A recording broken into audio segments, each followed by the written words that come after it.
এখন বর্তমান ডাক্তারদেরকে যদি আপনি জিজ্ঞেস করেন যদি সুস্থ থাকতে হয় তাহলে কি করতে হবে, তো ডাক্তাররা বলে তোমার পেটের মধ্যে গ্যাস্ট্রিক আলসার যেগুলো হইতেছে এটার জন্য তোমার মুখের একটা লালা তোমার পেটের মধ্যে যায়, ওই লালাটা তোমার পেটের খাবারটা হজম করে তোমার পেটের মধ্যে গ্যাস হইতে দেয় না। খাবারগুলো হজম করার জন্য লালার প্রয়োজন। এই লালাটা তখন তৈরি হয় যখন তুমি খাবার শেষ করার পরে একটু একটু ঝাল ঝাল জোলগুলা, খাবারের জোলগুলা তোমার হাতের মধ্যে লেগে আছে, আঙ্গুলগুলোর মধ্যে লেগে আছে, তোমার প্লেটের মধ্যে জোলগুলা লেগে রয়েছে।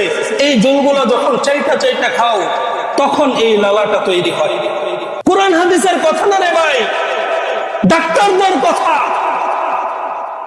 এই গ্যাস্ট্রিক আলসার থেকে যদি বাঁচতে হয় তাহলে এইভাবে হাতের আঙুল চাপিয়ে রাখাও। কত ভাবে আমাদের হাবিব আমাদেরকে বুঝাই গেছে।